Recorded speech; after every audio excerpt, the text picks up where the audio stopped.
Alors, la suite, c'est l'exercice 6, questions 4 et 5. C'est un exercice assez astucieux. Alors, on nous dit qu'on peut utiliser un développement limité et le critère des séries alternées, qui était l'exercice 5 que l'on vient de corriger. Donc, il s'agit de la somme des cosinus de pi, racine de n carré plus n plus 1. Donc, je vais me prendre un entier n et je vais m'intéresser à cosinus de pi, facteur de racine de n carré plus n plus 1. Bon.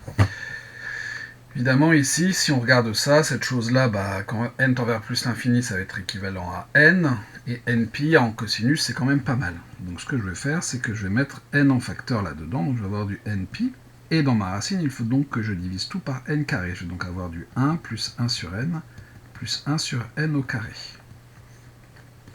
Bon. Pour que ça marche, il faut que je prenne n dans n étoiles.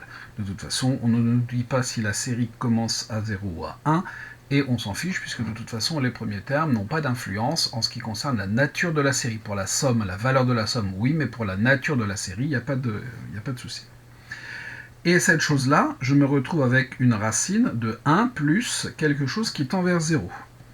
Or, 1 sur n plus 1 sur n carré tend vers 0 lorsque n tend vers plus l'infini. Donc, je me retrouve avec du 1 plus u à la puissance alpha qui vaut 1,5. Et ça, j'en connais un développement limité. C'est donc 1 plus alpha multiplié par u plus du alpha moins 1 u carré sur 2. Donc je vais encore avoir du 1,5 u carré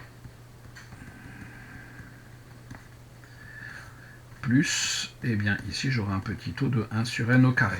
Globalement, je pense que ça va me suffire parce que la somme, la série des 1 sur n carré est une série convergente, c'est une série de Riemann, et donc les petits taux vont être également convergents. Et donc si je termine mon développement limité, je vais avoir 1 plus 1 sur 2n plus plus quoi d'ailleurs, plus 1 sur 2n carré, moins 1 quart, moins 1 huitième, et dans ma parenthèse, je n'ai que celui-là qui va compter.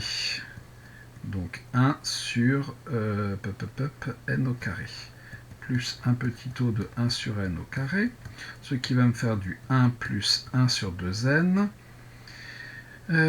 plus, ici il faut que je multiplie par 4, moins 1, 3, donc je vais avoir du 3 sur 8n au carré, plus un petit taux de 1 sur n au carré. Bon. Donc, j'en déduis que mon cosinus de départ, c'est du cosinus de npi multiplié par tout ça, donc je vais avoir du npi, ça m'arrange bien, plus n pi sur 2n, donc je vais avoir du pi sur 2, ça va me changer ça en sinus, c'est pas très grave, plus du 3pi sur 8n, plus un petit taux de 1 sur n.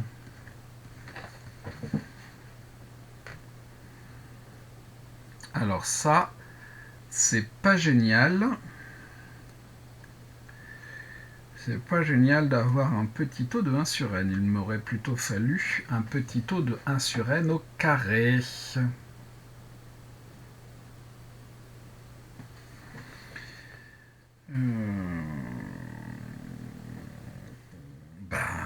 On va développer à l'ordre 3 dans ce cas-là. Donc, j'aurais dû faire attention avant à mon problème de multiplication par n. Ça m'aurait évité de devoir tout effacer. C'est pas très grave. On reprend tout ça. Donc ici j'ai du 1 sur n carré, plus alpha multiplié par alpha moins 1 multiplié par alpha moins 2. Donc je vais avoir du moins 3,5 multiplié donc par 1 sur factoriel 3, donc 1 sur 6, si je ne dis pas de bêtises. 1 sur n plus 1 sur n carré au cube, plus un petit taux de 1 sur n au cube. Donc je vais avoir du 1, j'aurais pas du tout effacé, donc ici j'ai du 1 sur 2n, plus 1 sur 2n carré, ça ne change pas. Ici je vais avoir moins un quart, donc il faut que je garde que les cubes. Donc ici j'ai mon 1 sur 2n, non c'est pas un quart, c'est un huitième. 1 sur n au carré, j'aurais pu laisser, bon bref, c'est pas très grave, plus, donc moins 1 huitième, mon double produit, multiplié par 2, multiplié par 1 sur n cube, plus, ici je vais avoir quoi? Je vais avoir un demi, un quart, un huitième, un 16e. Les 3 se simplifient de 1 sur n au cube, plus un petit taux de 1 sur n au cube. Les autres puissances, c'est pas la peine de les développer. Donc on va avoir quoi? On va avoir 1 plus 1 sur 2n. En n carré, ben ça ne change pas. J'en avais tout à l'heure 3 sur 8 si ma mémoire est bonne. C'est ça. Et en n cube, j'en ai ici 1 16e,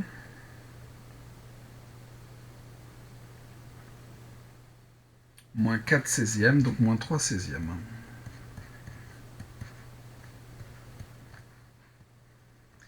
Plus un petit taux de 1 sur n au cube. Ok.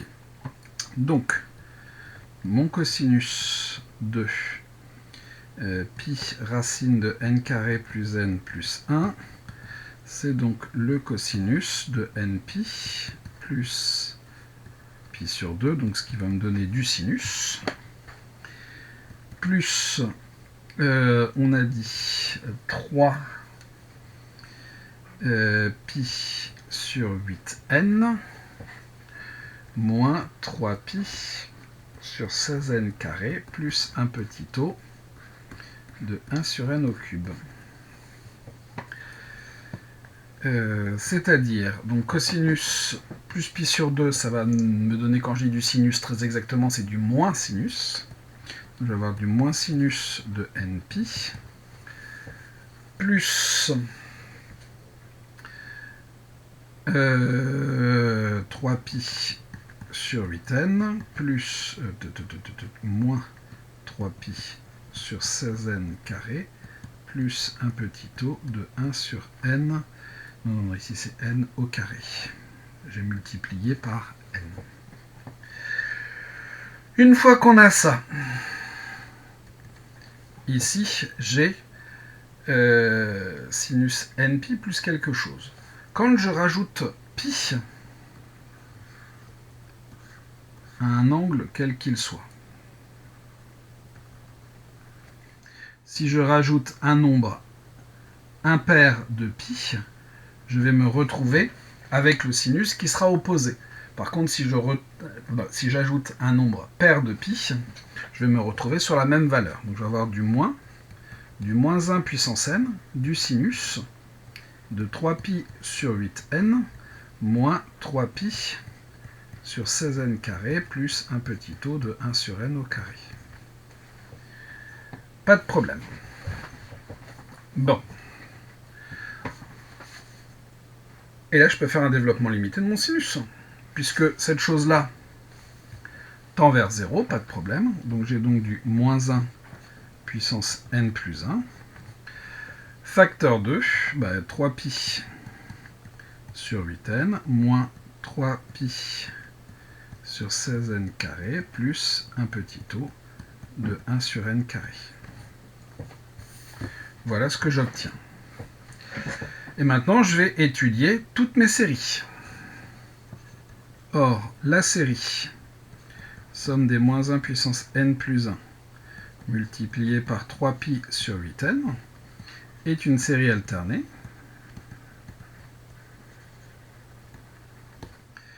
j'ai 3pi sur 8n qui tend vers 0 lorsque n tend vers plus l'infini, et 3pi sur 8n décroissante.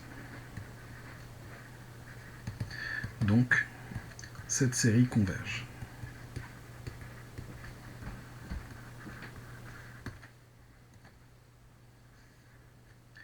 Ensuite, j'ai quoi? J'ai la série des 3pi sur 16n carré.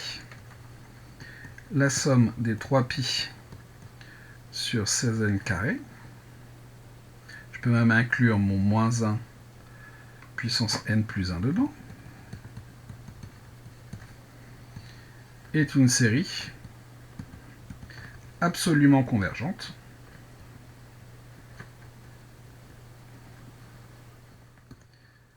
Puisque 2 est strictement plus grand que 1, série de Riemann.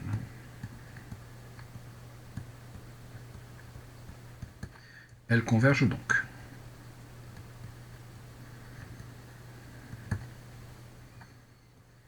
Et enfin,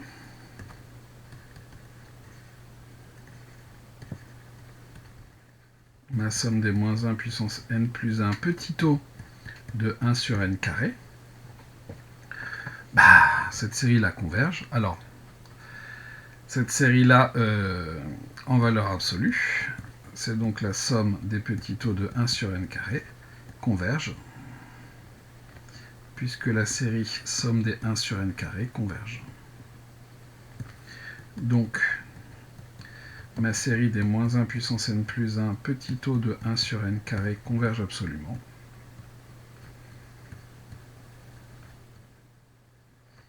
Donc, converge. Conclusion. J'ai la somme de 3 séries convergentes. Donc ma série converge. C'était pi racine de n carré plus n plus 1. Converge. J'ai l'absolue convergence pour une partie, mais pas la totalité. Donc je ne peux pas assurer l'absolue convergence de cette série, mais c'est pas grave. Question d'après, c'était la 5. C'est un petit peu plus simple, en tout cas me semble-t-il. Je me donne n appartenant à n, et on va s'intéresser à n plus moins 1 puissance n moins racine de n. Ce genre de truc, on a tout de suite envie de faire de l'expression conjuguée, et je pense que c'est une bonne idée. Donc ça c'est n plus moins 1 puissance n plus moins racine de n. Facteur de racine de n plus moins 1 puissance n plus racine de n sur, alors je vais prendre une étoile, quoique peut-être pour n égale 1, faudrait voir. N plus moins 1 puissance n plus racine de n. Et donc, qu'est-ce que l'on va avoir là-dedans? Au numérateur, on va avoir n plus moins 1 puissance n moins n sur la somme de mes deux machins.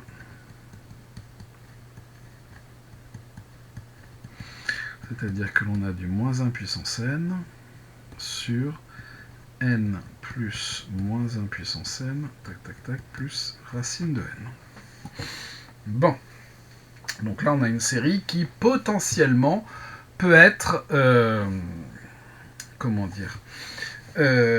décroissante. L'est-elle? C'est pas gagné. C'est pas gagné, c'est pas gagné, c'est pas gagné.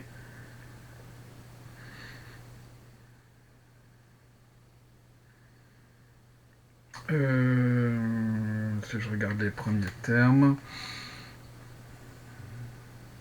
De toute façon, la suite, elle converge vers 0, ça, il n'y a pas de problème dessus. Or, 1 sur racine de n plus moins 1 puissance n plus racine de n tend vers 0 lorsque n tend vers plus l'infini. Pas de doute là-dessus. Maintenant, c'est sur la décroissance. Il faudrait pour ça que la suite autre soit croissante. Pour n égale 0, on a moins 1 puissance 0, donc on a racine de 1. Pour n égale 1, on a racine de 0.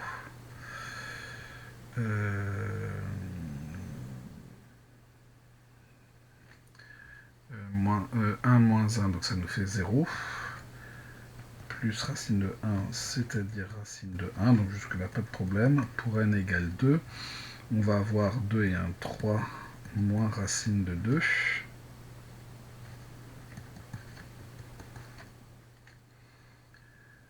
Plus racine de 2, pardon. Et ça, c'est bien plus grand que 1. Ensuite, pour n égale 3, on va donc avoir racine 2, 3 moins 1, c'est-à-dire 2. 3, oui, moins 1, donc 2. Plus racine de 3. Ça fonctionne encore. N égale 4. J'ai donc du racine. Alors, je ne vais pas les faire tous, hein, mais j'essaye de voir si jamais il n'y aurait pas un contre-exemple. Racine de 4 plus 1, donc je vais avoir du racine de 5 plus racine de 4, donc 2. Et ça, est-ce que c'est plus grand que racine de 2 plus racine de 3? Bonne question. Bonne question. 1,4 plus 1,7, ce qui nous fait 3,1.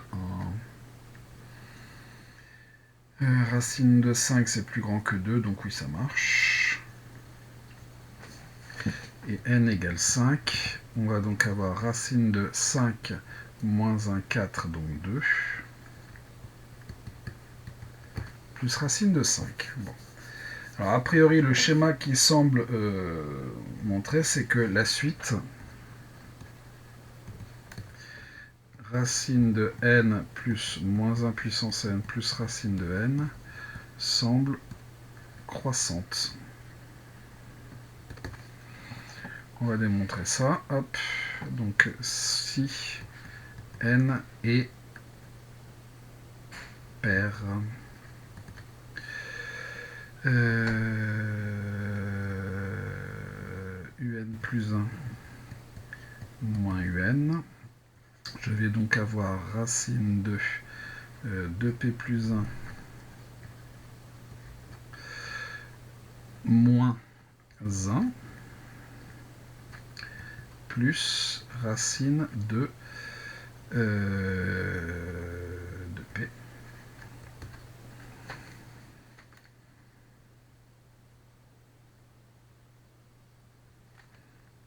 Non, racine de 2p plus 1 moins un dans ce cas-là. J'ai donc 2p plus 1 moins racine de 2p. C'est-à-dire que l'on va avoir 0. Donc pas de problème dans ce cas-là. Ça fonctionne bien. On a donc un plus 1 qui est supérieur ou égal à un.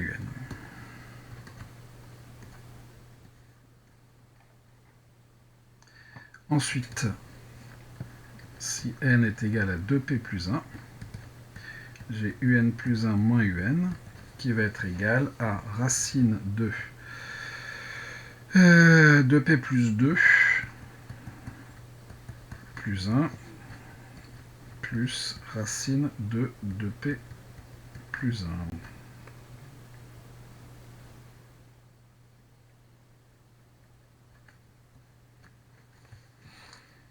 Plus 2, c'est un plus 1. Moins racine de 2p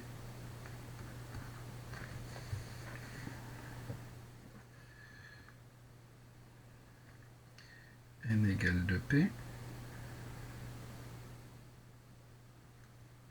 2p plus 1 moins 1 moins racine de 2p plus 1.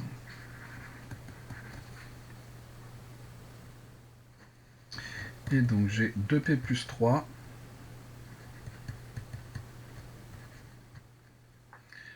plus 2p plus 2 moins racine de 2p moins racine de 2p plus 1. Or, racine est croissante, donc racine de 2p plus 3 est plus grand que racine de 2p plus 1, et racine de 2p plus 2 est plus grand que racine de 2p, d'où un plus 1 moins un positif. Donc la suite un est croissante. Je vais dire ici qu'on la note un. Donc la suite 1 sur un est décroissante. Par le critère des séries alternées, la somme des racines de n plus moins 1 puissance n moins racine de n convergent.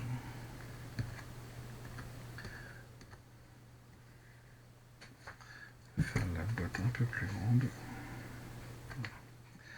Et voilà pour cet exercice qui était le 6.